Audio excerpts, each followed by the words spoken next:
B minor. The X Factor. Here we are. Episode 15. We've done this 15 times now. How amazing is that? That is crazy in the best possible way that I can use the word crazy. 15 times we've gotten together, talked hoops, talked positivity, talked life, and we are not even almost done. This is only the beginning. Only the beginning, which I'm excited for. We got one of my good buddies here with us tonight, the CEO and founder of Athletes Brand. So he's going to shed some wisdom on his professional baseball career, kind of how he got into being an entrepreneur, how he set up his own business, and kind of a little bit of the exciting stuff he's doing. We also want to hear a little bit, Kyle, about the ice cream glove, which is amazing, by the way. I don't know if you guys saw that, but that's incredible. So Kyle, thanks for being here, man. Appreciate you having me on, man. It's good to see you guys.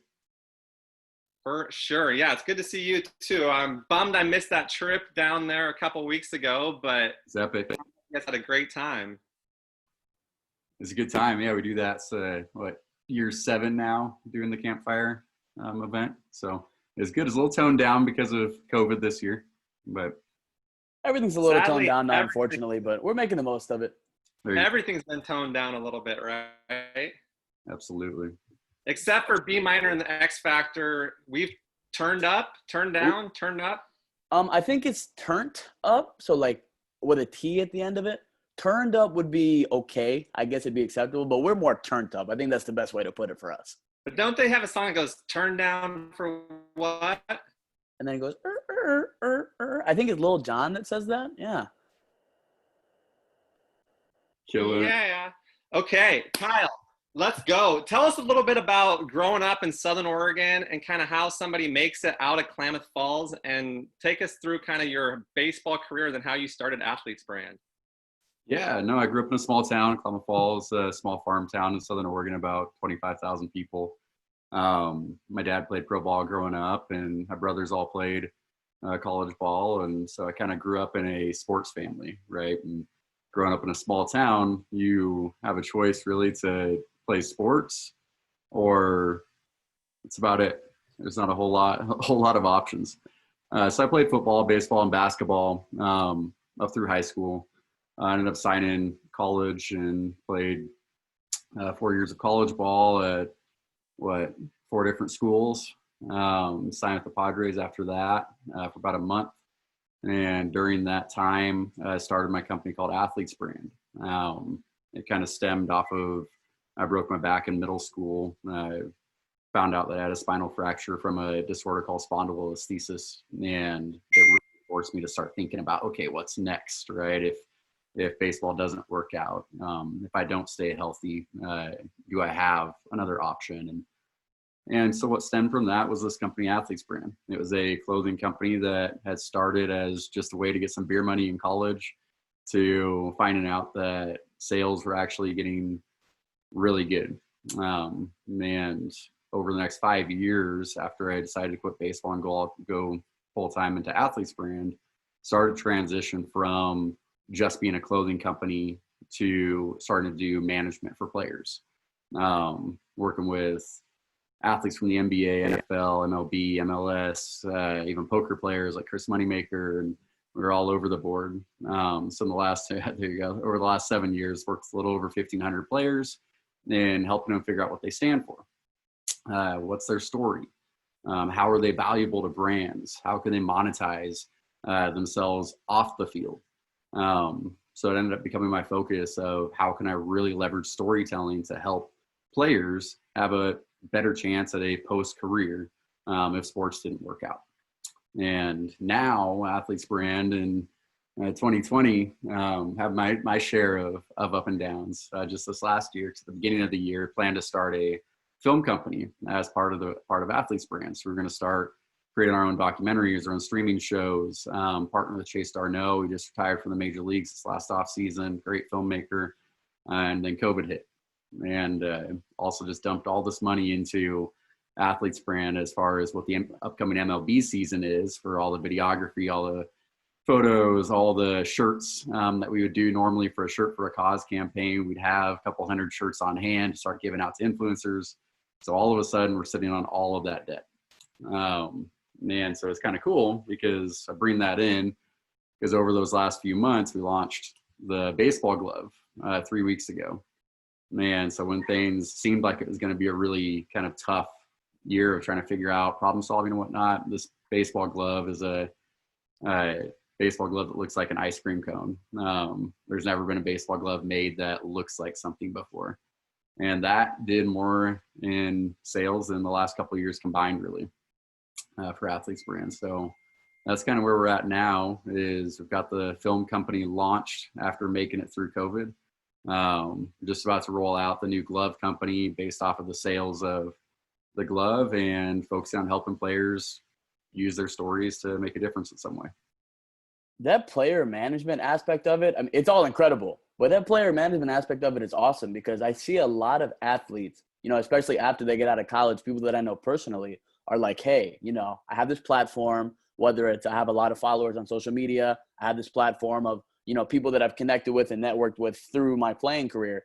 Now what? What do I do with it? I know that I can leverage it, but how do I leverage it? That's the big question mark for a lot of people. So it's really great that you have a part of your company that helps those individuals, you know, kind of figure that all out. Because that's a huge question mark for people that I've met. And me as well, you know, I'm a senior. So next year I'm going to run into the same, hopefully not a problem. I don't want to use the word problem because I'm sure it'll be great, but I'll run into the same dilemma. Well, that's something that I wish was more of a mandatory piece of the college curriculum for athletes. Is because so many players, whether you're a swimmer or a football player or track and field, whatever it is, so many players go in with the idea of trying to make it to the next level, right? Not all of them, and a lot of them know that it's the end of the line come college, so they're working on their degree and everything else. But so many athletes go in with this mindset that, yeah, sports is first, and then secondary is going to be if that doesn't work out. So you don't really put a lot of time and energy into trying to figure out how to make money, how to leverage your time, that if it does work out, how to leverage your time to be able to monetize itself. And so that's something that we're hoping to bring. We're working on this documentary with Renee Montgomery, a WNBA player, on financial literacy. And that's something that we're hoping that we can bring into be a mandatory piece of college programs, to be able to help athletes, at least in that sense of how do we manage money. And like today, as a college athlete, how can you start managing money, start preparing how to pay off your loans if you've got loans, and then also if it does work out, say track and field, that's the toughest in my opinion industry for athletes that are trying to make it to the next level. Because make it to the next level, you're still not getting paid unless you land yourself a endorsement deal or something, which is very, very few of them. So yeah, that's a big focus for a lot of reasons why. That's incredible. So I have a question on that note. So let's say it's an individual. Let's say they have a large social media following. Let's say they have a large platform within their community, you know, the college sports realm, and as well as, you know, a lot of fans. So what avenue would you lead that individual down afterwards? Would you lead them down an avenue of branding, merchandise? Would you lead them down, you know, what kind of expertise would you give them in the form of recommendations? If it's a player that's going to the next level, I'm sorry, I missed that first part. If he's not going to the next level. He's not? No, yeah, then it depends on the sport, right? There's the big two in college, which is basketball and football. And then it goes from which school are you going at, which level are you playing at, and where are you playing in the lineup. It dictates what your value is to be able to monetize the sport itself. And so if you're starting 5 for Kentucky, and it doesn't matter if you make it to the NBA or not, you can still leverage that time there to really set up yourself with a business, with opportunity, with internships, all kinds of different opportunities. But that's where I'd go if you weren't in the starting 5 at Kentucky is, okay, leverage being an athlete to be able to get an internship. Because what I've learned with businesses is athletes have a lot of value to give to businesses. They understand teamwork, goal setting, failure is a huge one.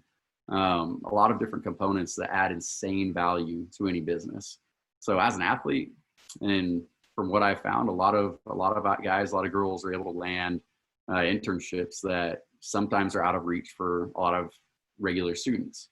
So that's where I'd say to start with college players is start with figuring out what it is that you're interested in and go land an internship for somebody. Use any type of free time you have, whether you're being an intern just over the internet, because that's going to be a lot more popular now since COVID.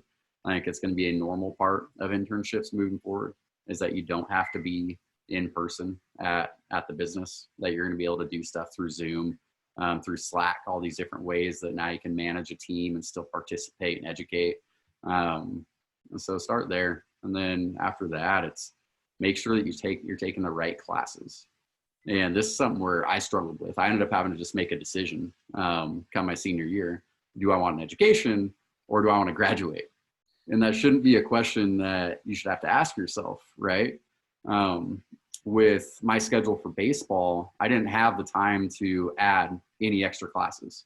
It was literally just a decision. Do I want to go take psychology, and do I want to go take another math class so I can learn about taxes? And do I want to take psychology because it's not in my business management program, but I really think that's going to help me with marketing and be able to understand the consumer better. And so that's what I ended up doing. I took classes that were against what was necessary in my curriculum, because I wanted to make sure that I got the education in case I didn't go back to school. There's always the option to go back to school for college players, but that's kind of where I start the long-winded answer, I guess.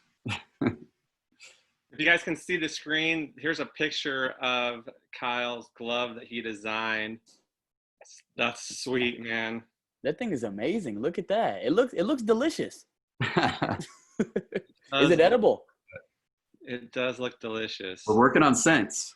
I can tell you that. Scented baseball gloves? Get out of here. Scented baseball gloves. That's amazing. You are a thinker. I can tell that. From the short amount of time that we've been talking, I can tell that you are a wonderful thinker. I appreciate that. High level thinker. You guys know, if you're watching, we do quotes. I'm a big quote guy. The X Factor big quote guy. Kyle, I hit you up before. You gave us a couple good ones. Give us one of your 2 quotes that we asked you for, and then we'll touch on the other one in a little bit. But give us one of your 2. Cool. No, I'll read it so that I don't botch it. But I'm a Christian. Colossians 3:23. Whatever you do, work at it with all your heart, as working for the Lord and not for your human masters. And what that basically means is, don't try to do your work to please other people, to try to make sure that, I guess, you're doing right by man, but do it for yourself. Do it for, whether you're a Christian, if you're a Christian, do it for God. I do it for God. If you're not a Christian, then do it for yourself, right? Make sure that you're setting your goals that are beating your past self, not comparing yourself to somebody else. Whenever I've done that in the past, it hasn't worked out, and you don't really have a lot of positivity coming out of it. And so that's one of my favorite verses from the Bible. I love that. I think comparison is the thief of joy. Comparison is the thief of joy. And I think what you said there, not trying to be superior to another man, but being superior to your previous self is so important. You can't compare yourself. And that's one of the things we talk a lot about, is circle of control. And especially right now in this pandemic, there's a lot of this which is beyond our control. So trying to focus in on what you can control and trying to get a little bit better, and not worrying about doing it for another man or to please somebody else. If you're a Christian, like you said, do it to please God. If you're not a Christian, do it to whatever it is you worship or for yourself. But comparing yourself to other people is where I see a lot of problems. Yeah, well said. Pont, give us one tonight. What do you got, X?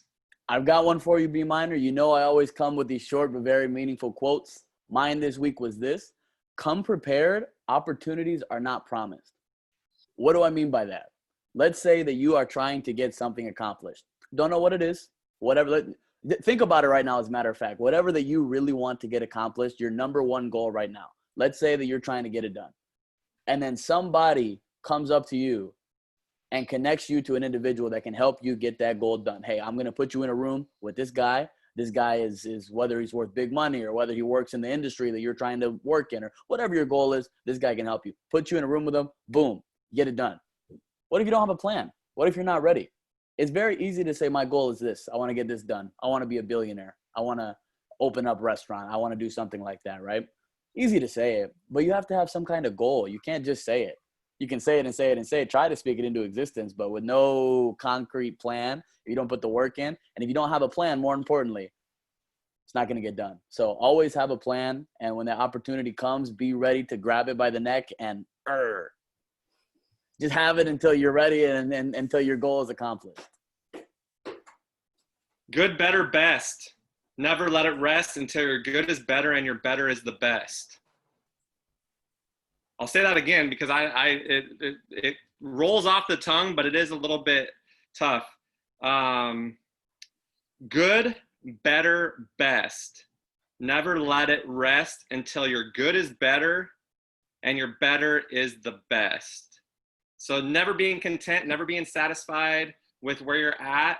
So there's a balance, and that's one of the things that I always kind of struggle with is you want to be content with where you're at, but you never want to stop striving. So never let it rest until your better is the best. So good, better, best. Strive to be the best. Got it, Pon? I absolutely got it. And like, if you're going to do something, maybe this is just my competitive nature speaking this, but if you're going to do something, why not be the best? Like, if I'm going to anything, I don't care what it is, whatever you're passionate about, go for it. I love it. I tell everybody, chase your passions and chase them hard. Chase them as hard as you possibly can. Why wouldn't you want to be the best? Why would I practice at something that I'm passionate about to be the third best or like 100th best? Like, why would I do that? I might end up there. Somebody might get the best of me, but hey, I'm going to try my damnedest. I'm going to know that if I end up in second, I worked as hard as I possibly can. This guy on top of me I don't know what he did, but I did everything that I possibly could do. Be the best. Always be the best. Chase your passion like it's the last bus of the night. Like if you're coming down and it's the last bus and you got to get home, and if you don't catch that bus, you might be sleeping on the streets. Chase down your passions like it's the last bus of the night. You better catch that bus, B-minor. Kyle, you better catch that bus. Get going. Don't let the bus go without you. Chase it down. Get the bus. Let's go. Love it. Kyle, tell us a little bit about now. You've been an entrepreneur working for yourself for so long. What are some of the lessons you've learned as an athlete that you've carried over into your entrepreneurial life? Ooh, that's a good question. A lot. Is what excited me about being an entrepreneur was how similar it was to being an athlete. And I didn't discover that until I really started working with my brother. My brother founded a company called Carrot. It's carrot.com. And it's a real estate investment lead generation system. So it's pre-made websites for real estate investors.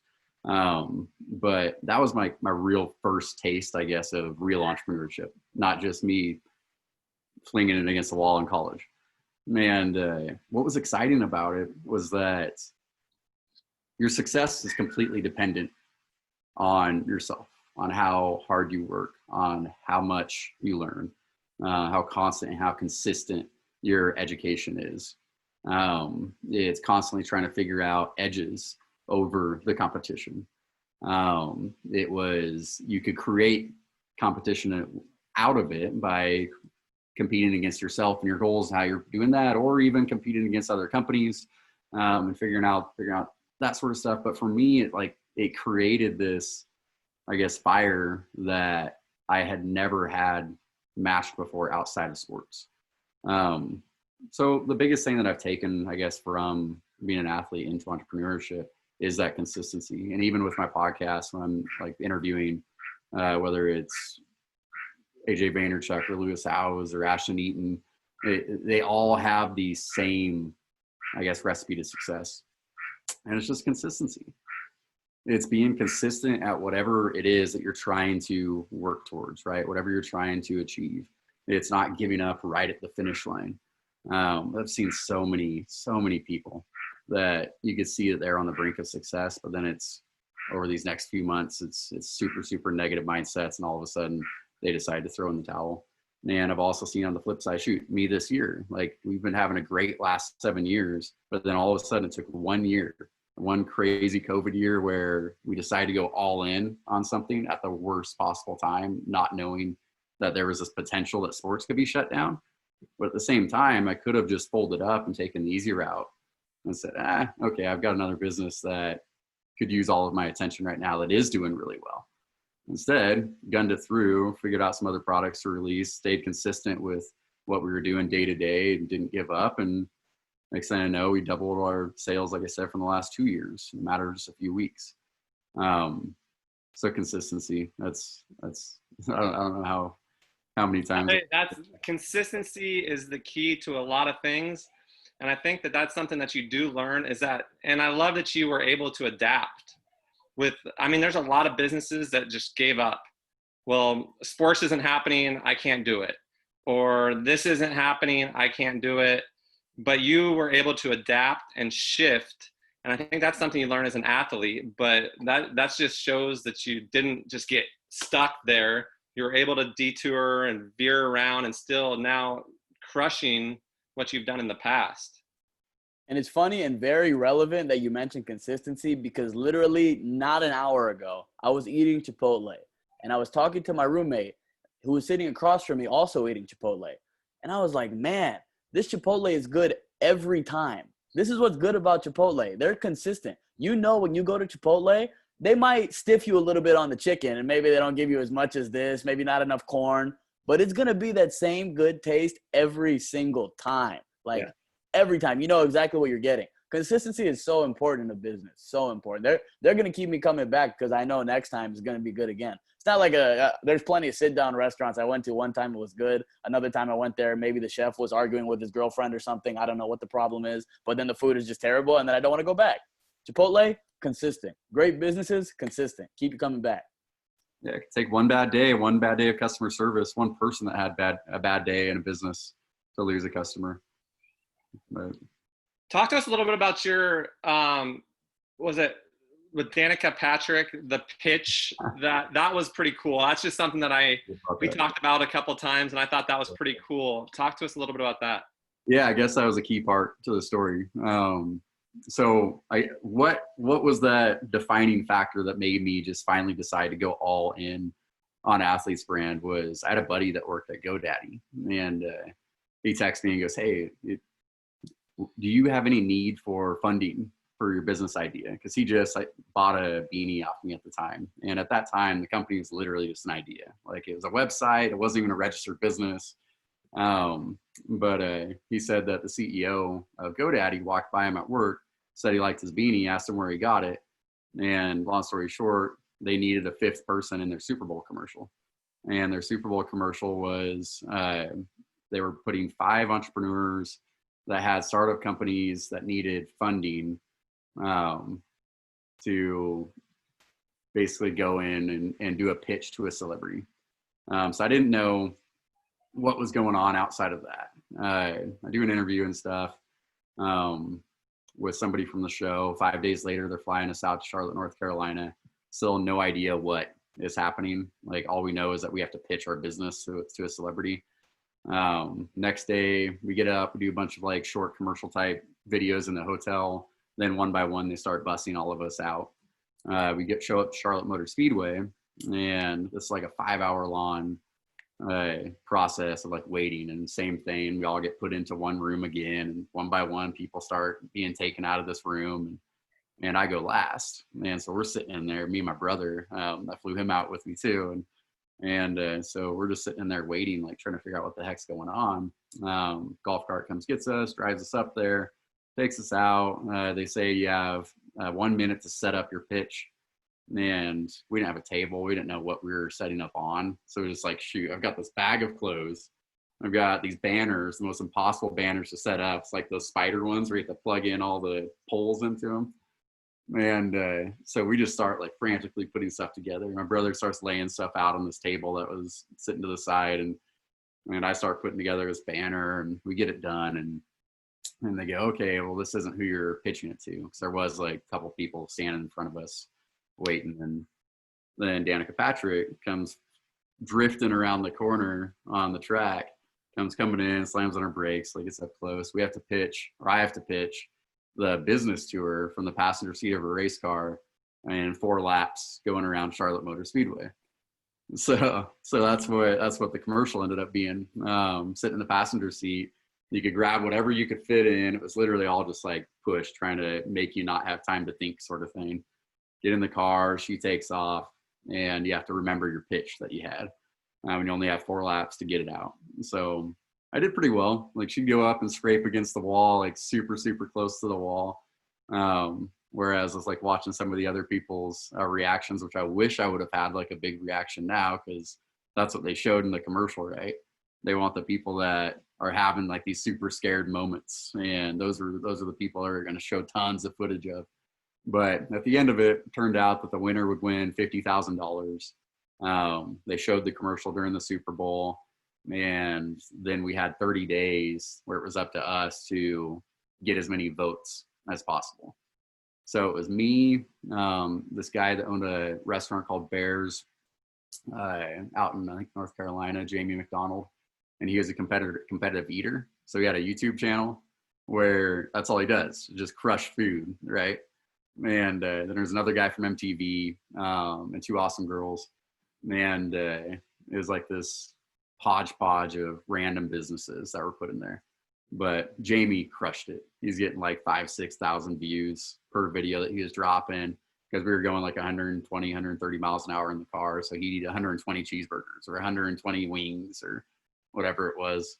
But he ended up winning at the end of the 30 days. But what it did was give me enough confidence to see people actually be interested in the product, to start getting emails from people, to start getting some customers outside of my own network through. And it allowed me to say, okay, well, shoot, I will take this risk with very little to no money, and just try to see if I can build this company off of sales. But yeah, the company basically started off of having to pitch the business to Danica Patrick from the passenger seat of her car. So. That's incredible. That's a great story. I love that confidence came from that too. I think that's what I took down. I wrote that confidence was learned by being thrown into a vehicle going 100 and some miles an hour and with a celebrity and trying to remember what your pitch is. Because the elevator pitch, everybody talks about, you got to have an elevator pitch, right? Everybody's got to have an elevator pitch. Hopefully you guys have one. Caleb, Will, Rebecca, Cam, Anthony, everybody that's watching. I know you got to have like a 30-second elevator pitch. Hey, I'm the coach at Tusculum women's basketball team, and I'm excited about this opportunity. You got to have something quick that you can get a point across. If you're with the CEO of the company, by the time the elevator gets to the top floor, the CEO says, man, I want to get another meeting with this guy. He knows what he's talking about. So having that elevator pitch is important, but then to be able to remember it when you're going 100 miles an hour with Danica Patrick, that's challenging. I didn't remember it. I forgot it the second that they said grab whatever you can fit in the car. And then I got in and I just started like spitballing. I've got a great story though of like a legitimate elevator pitch. So a few years later, I'm at Angel Stadium. We're going down to the field to meet some clients, and it's me and one of my employees. We get on the elevator, and as we're waiting outside the elevator, looking at this guy, I'm like, God, he looks so familiar. Man, the most valuable person at that time, like for me to know, like right when the company is starting, was the agents, the guys that are representing the players and stuff. And standing on the elevator, I'm like sitting here and nobody's saying a word now that we're on the elevator. It's just the 3 of us. And I'm recognizing his logo on his shirt. But I'm not like for sure knowing it. I'm like, shoot, that's Scott Boras. Man, it like clicked as soon as the elevator was just about to open up. And it was one of those moments where it's like, God, like I knew that it was somebody the whole time. And Scott Boras is the agent of all agents, like the biggest super agent in baseball. And so I get off the elevator. It's like, holy cow, like I literally just missed an elevator pitch opportunity. And even if I would have known who it was, I wouldn't have known what to say because I didn't have like an actual pitch. I probably would have said, hey, like work with some guys who make shirts and raise money for charities. Like I wouldn't have known what to say that would have actually engaged them. And this is a few years into the company, right? Luckily, a buddy of mine worked for him, so I told him, I was like, shoot, hey, I'm down at the field with Scott Forrest right now. Can you shoot him a text? And so he ended up connecting us again the next day at Dodger Stadium. But if I wouldn't have had, and that night I went home, I went and made an elevator pitch to go meet him the next day. But the importance of knowing to a T exactly how to describe what it is that you do and why, not just what it is that you do, but why you're of value to that person. Scott Forrest, he doesn't care what I do. He doesn't care that I make shirts so that we raise money for charity or any of that. What he cares about is how is it going to make his clients happier, right? Because if his clients are happier, he's making more money. That's really what it comes down to at the end of the day. So I had to figure out that night, okay, how do I describe this if I only have 30 to 60 seconds with this guy tomorrow? I already botched my opportunity once. I'm not going to botch it twice. And so I just broke it down to, okay, well, what value would Scott want from this? Not his players that I'm trying to work with, but what would Scott get from this?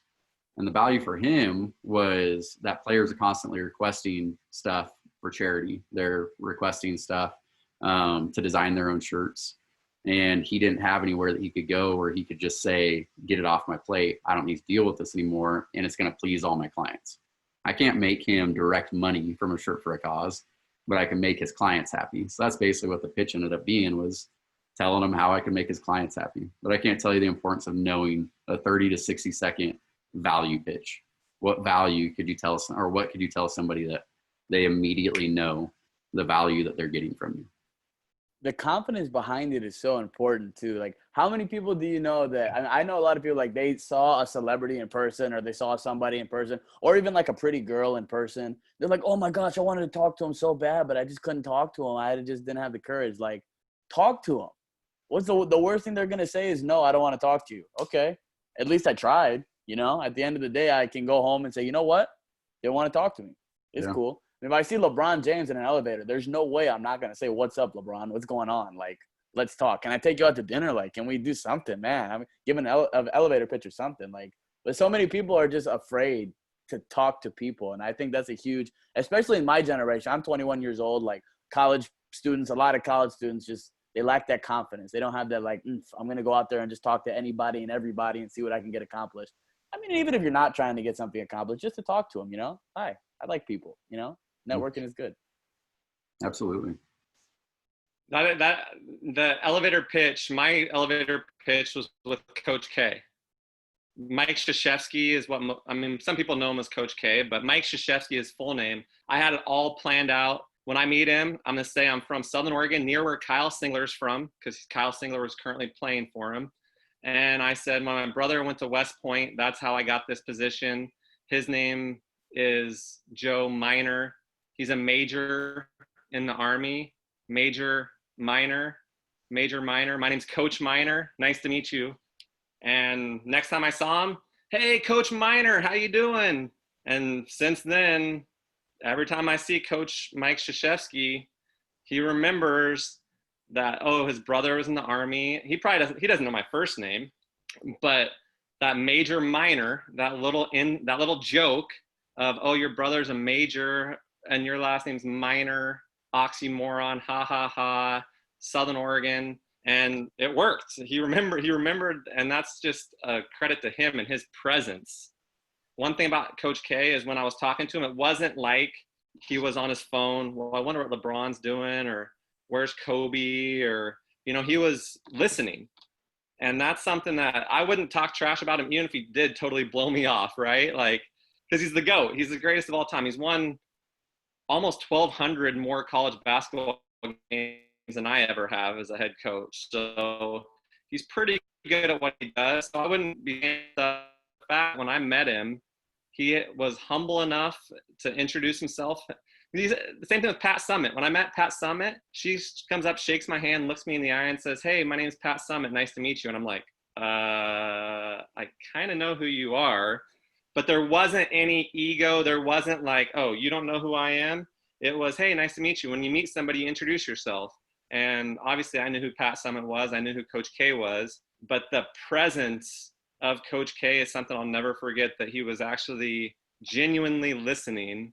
And the next year he remembered and this was 2008, dating myself a little bit, but 2008, I got to meet Coach K and Pat Summitt in the same summer. And that was an epic summer of '08 is kind of what it's known as, because I mention it a lot. So if you're watching, you've probably heard of the epic summer of '08, but it definitely was epic. Man, '08, I was still a young buck. Wow. It was back in the day. I would have been 9 years old. B minor and the X Factor, bringing it from kind of almost two, because we were talking about stuff the other day, Kyle. Old School, the movie Old School. This guy's too young to remember Old School. TGIF, Fridays when you're growing up. Family, Full House, Family Matters. Urkel, have you heard of Urkel? I've heard of Urkel. I have heard of Urkel, but I am going to turn the tables on you, though. Earlier, when we were talking about the catching the last bus, I was going to make a SpongeBob reference, but I didn't know if anybody was going to get it. Because there's a SpongeBob episode where SpongeBob keeps trying to catch this bus, and it keeps just going away really fast. He's coming up to it, the second he leaves, another one comes, leaves. The second he gets up there. I was going to make the comparison, but I was like, I think everybody's going to look at me like I'm crazy, so I'm just not going to say it. Our audience ranges, though, from young to old, but I remember SpongeBob SquarePants. I think he lives in a pineapple under the sea. He did. He did live in a pineapple under the sea. SpongeBob SquarePants. It's nice. That's about all my knowledge of SpongeBob. And Phineas and Ferb. I didn't get. Will, you know Phineas and Ferb? Thumbs up, thumbs down? Yes, I do. You know Phineas and Ferb. Okay. Will's the man. Will gets it. Will understands me. Yes, with Dr. Doofenshmirtz about how he tries to put an aider to everything because he just has the greatest and thinks he has the greatest inventions, and then they fall apart. Well, he definitely has seen Phineas and Ferb. I can tell you that because that's on point. Spot on. What about the Fresh Prince of Bel-Air, Pont? Of course, I definitely. Can you sing? Can you sing the intro? Like, I know Rebecca. She can unmic and she could be like, in West Philadelphia, born and raised on a playground is where I spent most of my days. Chilling out, relaxing, all cool, shooting some b-ball outside of the school, and a couple of guys, they were up to no good. Started making trouble on my neighbor. I could go the whole way. Just believe. Okay. Just know I could go the whole way. I knew there was a reason. The B minor and the X Factor, not that we would have had a breakup over that, but I'm glad that you were able to pull out almost the whole song from Fresh Prince. No, believe me, I definitely can. And Will Smith is a very, very awesome topic right now because I'll give you a little fun fact, actually. So as he was going through everything with Jada and the whole entanglement red table thing, about a month later for my internship, I work at Northwestern Mutual, and we had an annual meeting. And guess who our keynote speaker was? I could not make this up, Will Smith. What, right after all the entanglement stuff? About a month after all the entanglement stuff came out, we had our annual meeting virtually, of course, and Will Smith was our keynote speaker. Wow. Yeah, it was a moderator and him. So, like, we didn't have the opportunity to ask questions, which is probably good because, I mean, it's a professional setting, so I don't think anybody would troll him, but you never know. We get a question, what did he say? He was basically just talking about working hard, chasing your dreams. Just a motivational speech for the most part. And he was, of course, doing it in the living room of his huge mansion, so that was inspirational. That definitely gave me something to look forward to. But he's a great speaker, though, and he was incredible to have. Entanglement. What was it called before entanglement? Cheating? Cheating in an open relationship? I think it's still called that, but I think she used the word entanglement instead. Entanglement was a nice way to put it. God bless her. God bless the relationship. Let's go with round number 2 of quotes for Kyle, because I definitely don't want to end this episode without getting to hear this one because it's one of my favorites too, and it has made all the difference. So let's hear it, Kyle. So one of my favorite poems by Robert Frost. I guess the piece that probably everybody knows: 2 roads diverged in a wood, and I took the road less traveled by, and that's made all the difference. And I like that quote just because it really does sum up my, I guess, business career, is taking the road that isn't the easy way out, right? Isn't the for sure, is taking some risk. And and I think that that's for athletes, but also for entrepreneurs, is you've got to be willing to take risk, and you've got to be willing to fail. I hate like how much people preach failure lately, but I think that that is one of the biggest advantages that athletes have, is not having that dire fear of failure, because most of us have lost the big game, you know. So I don't know. That's one of my favorites. That's a good one. There, the extra mile. There's not usually traffic jams on the extra mile. Did it freeze? I just froze. I'm just joking. I think that Robert Frost, if you didn't get that, Robert Frost, The Road Less Traveled, two roads diverged in a wood, and I chose the one less traveled, right? Yep. So if you got two roads, which one are you taking, Pont? Absolutely the one less traveled. Why would I want to take the one that everybody else is taking? Dare to be different, baby. Step up. Let's go. I love it. I love it. Think, feel, act. You start with your thoughts. That creates the way you feel, and that creates the way you act. So if you think something, that's how you have to start, is the mental. You have to think it, and that'll create the way you feel, and that'll create the way you act. So think, feel, act, I think, is something that I just wanted to mention, that because so many people are asking, how do you change what you're doing, or how do you change your attitude? And it all starts with the way you think. And the brain, we heard this from Colin the other night, it can't tell the difference between what's imagined or what you're thinking and what's reality. So you have to initially start with your thoughts, and then that'll trigger the way you feel. But no matter how you feel, get up, dress up, show up, and never give up. No matter how you feel. So you might wake up and you might not feel good, but you know what you do. And that's one thing I love about athletics, is athletics teaches you that lesson. You don't feel good, you go to practice, right? Like, and especially as a coach, we don't always have great days, but they're all good days. And as a coach, you can't show up and not bring that energy, the enthusiasm. So that's something that no matter how you feel, first thing you got to just get up. Then you got to dress up. Then you got to show up. But you can never give up.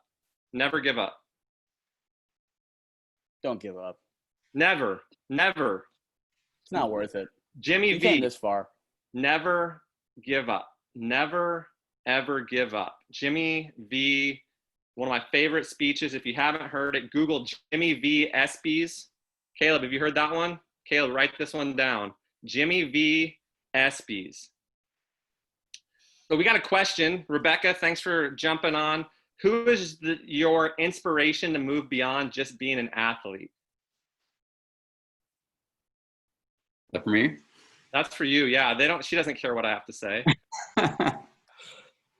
My inspiration for moving beyond just being an athlete. I wish I could say somebody that you probably knew, but it's my brother. It's my brother. Like he paved the way, I guess, for me to really have that confidence to get into.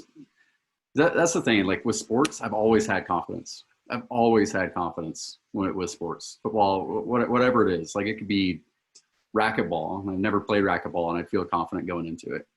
But with business, I didn't have that. Like I felt so scared because it was such an unknown to me until basically that month of Danica, where I proved to myself that shoot, this isn't any different than sports. But no, my brother, he started a company from scratch. His story was kind of that he graduated college. He was a kid that could have gotten into Harvard or Stanford, whatever, over a 4.0 student in high school, and moved up to Portland with his wife when she was going to medical school. He got into a ton of credit card debt from trying to start some things up that weren't working out, but then he got online, started to learn affiliate marketing, and really, really started to master it, like doing reviews and stuff for certain products for real estate. DVDs and whatnot, and started creating residual income based off of these reviews that he was making blog posts out of. And this money is money that he's still getting checks from today, 12, 13, 14 years later. But that kind of led the way, I guess, to him starting a company called REI Theme that eventually got rebranded into Carrot. And he's somebody who was able to see, I guess, from the point of debt to the point of making a few $100,000 a month on his own. He's built a company now that is a Inc. 500, 1000 company. They're the 19th fastest growing company in the state of Oregon. And he did it from scratch. So for me, he's always been my inspiration, I guess, for somebody to look up to in the business world. And that's an older brother? My older brother. Yeah, he's in Roseburg, Oregon. Yep. Douglas County, good old Roseburg, and he's crushing it. But there's not a lot of industry in Roseburg. But I guess now with the way the world works, you can live pretty much anywhere. It's mostly online. It's kind of cool because when he first moved there, they moved there because she was a dermatology assistant, and so she got a residency in Roseburg. So that's how they ended up there. And their plan was to move to San Diego once she was done with her residency.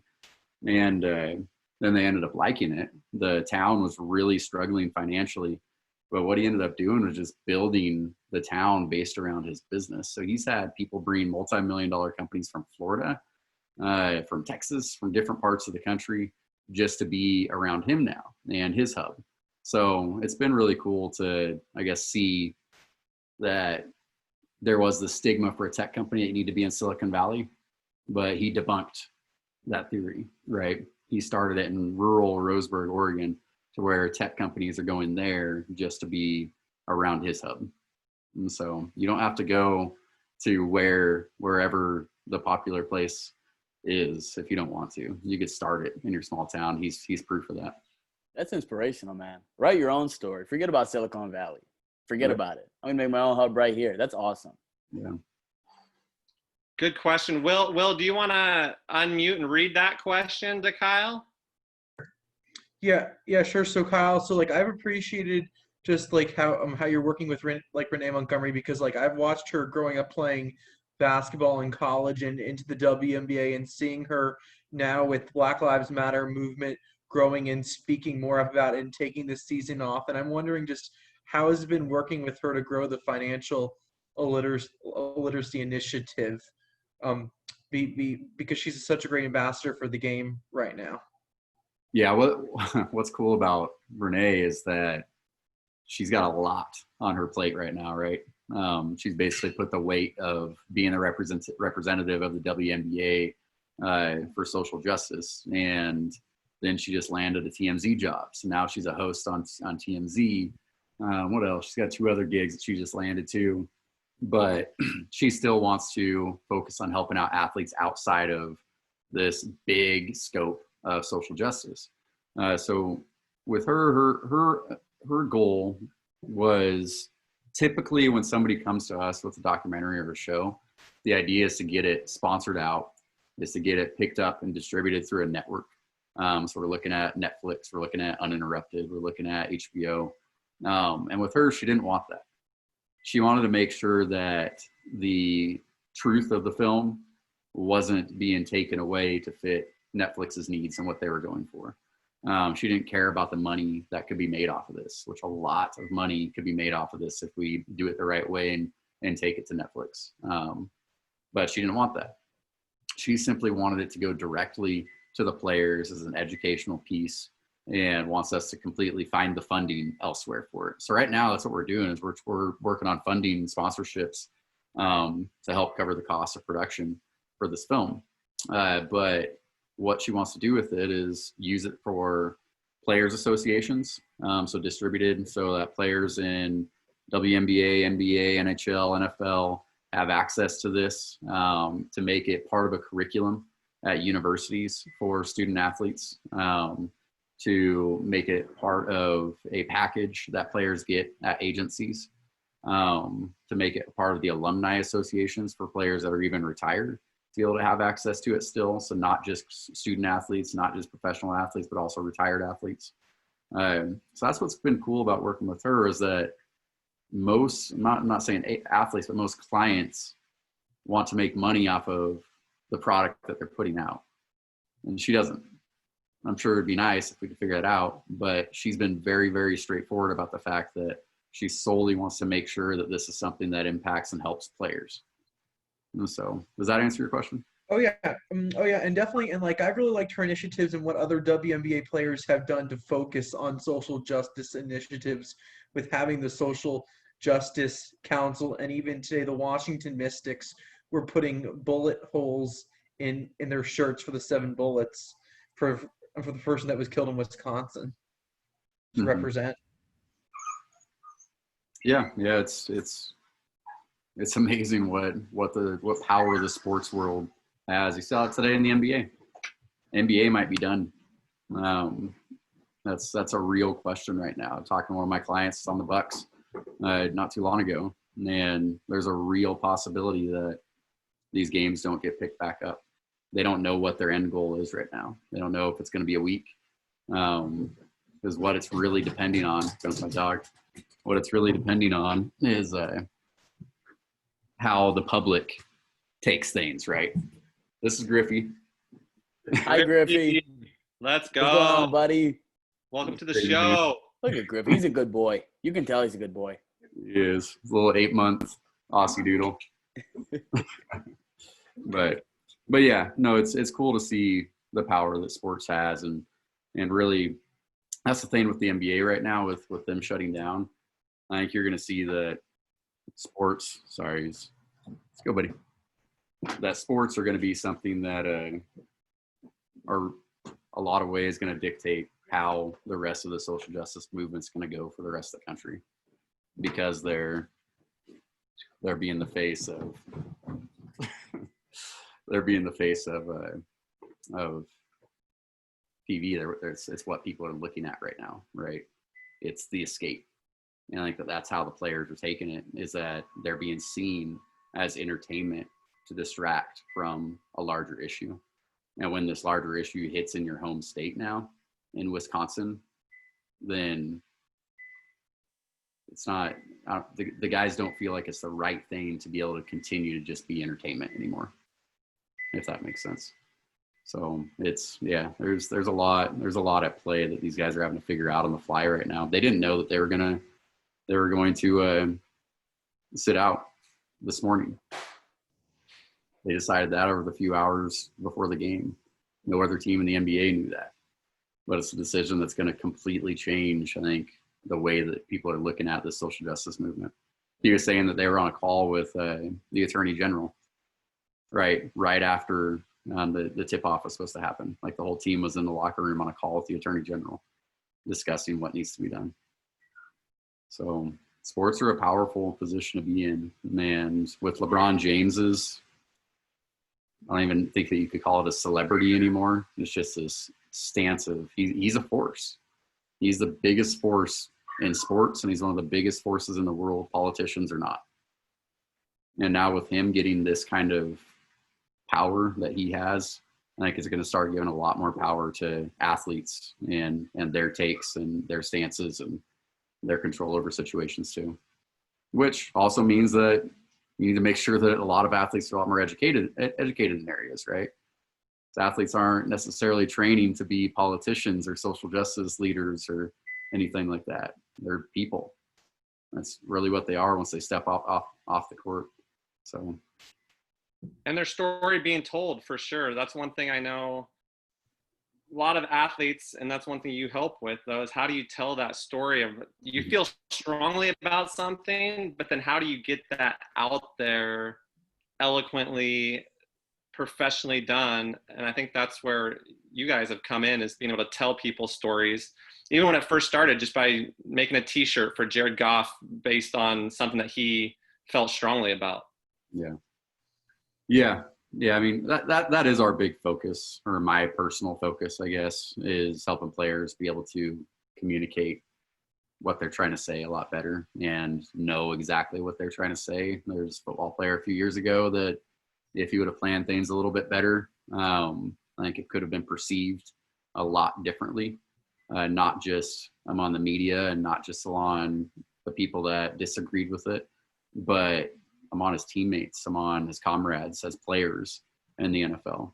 If they would have known what the language was and what the specific reason for the language was, rather than having to follow his lead and figure out and defend after things happened and then hearing 3 different reasons of why he's doing what he's doing, it could have created a much, much cleaner and much more impactful outcome, in my opinion.